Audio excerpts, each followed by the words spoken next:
है कि यदि कोई व्यक्ति स्त्री हो और चाहे पुरुष हो, उनकी अंदर की ऐसी तमाम बीमारियां समाप्त हो जाती हैं। यज्ञ में आहुति डालते हुए यदि खीर बचे और उसको उसे स्त्री पुरुष ले ले, जिनको संतान जन्म नहीं हो रही है, वर्णन है, वेद कहता है, डॉक्टर्स लोगों ने ये कह दिया है कि कोई ऐसी दवाई नहीं है कि तुम्हारे यहाँ संतान हो जाए, चाहे वो स्त्री में कमी हो और चाहे वो पुरुष में कमी हो। यहाँ स्पष्ट वर्णन है, वीर्यता को देने वाला अग्निदेव है, शक्ति को देने वाला अग्निदेव है।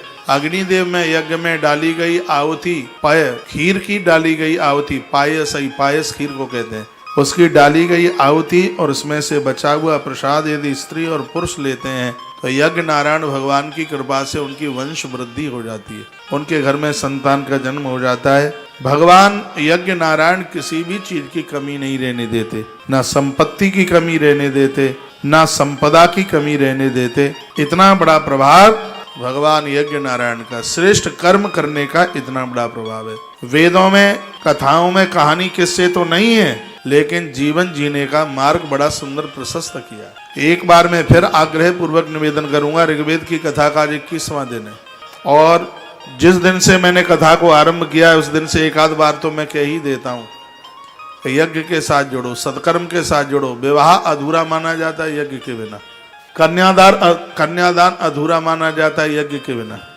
घर का गृह प्रवेश अधूरा माना जाता है यज्ञ के बिना, घर के एक नहीं संपूर्ण 2 समाप्त हो जाते हैं। जिन घरों में यजन होता है, यज्ञ होता है, इस श्रेष्ठ कर्म के साथ जरूर जुड़िएगा। आपने सौगंध खाई है यज्ञ नहीं करेंगे, और मैंने संकल्प लिया है कि आप सबके घर में यज्ञ करा के ही छोड़ूंगा। भले ही आप 8 दिन में करें, 15 दिन में करें, देखो कहाँ तक भागोगे, आखिर में मेरे कब्जे में जरूर आओगे आप।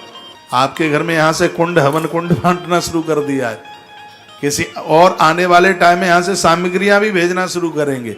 समिधा भी गौ माता के गोबर की लकड़ियां बनाएंगे और आपके घरों में भेजेंगे।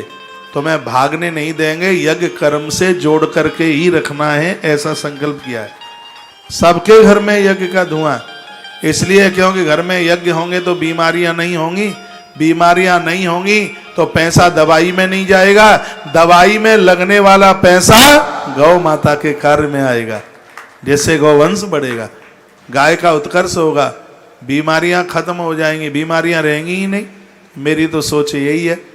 आप बहुत मुस्कुरा रहे होंगे, आप आनंद में होंगे, बच्चे आपके पास होंगे, आप बच्चों के पास होंगे, घर का माहौल बहुत बढ़िया होगा, तभी तो भजन में और ज़्यादा आनंद आता है।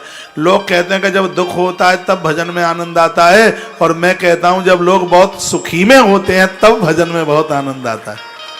भजन में तो आनंद तब है जब चारों तरफ से मुस्कुराहट है, घर में आनंद है, किसी भी प्रकार की कोई तकलीफ नहीं है, फिर तो मंदिर में से हटने का मन ही नहीं लगता, मन ही करता नहीं है, कहा बैठे ही रहो, बैठे ही रहो।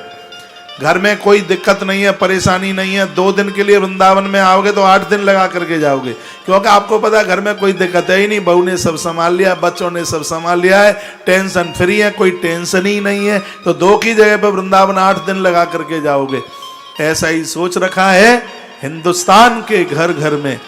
भारतीय मूल के लोग जो बाहर भी रहते हैं, घर घर में यज्ञ होगा, बीमारियां खत्म हो गई होंगी, बच्चे माँ बाबू जी के साथ, माता पिता बच्चों के साथ रह रहे होंगे, आनंद हो रहा होगा, ना कहीं तलाक हो रहा होगा, ना कहीं युद्ध हो रहा होगा, ना कहीं भूखमरी फैली हुई होगी। ये श्रेष्ठ कर्म वेद कहता है कि जिस देश में यजन होता है वहां बीमारियां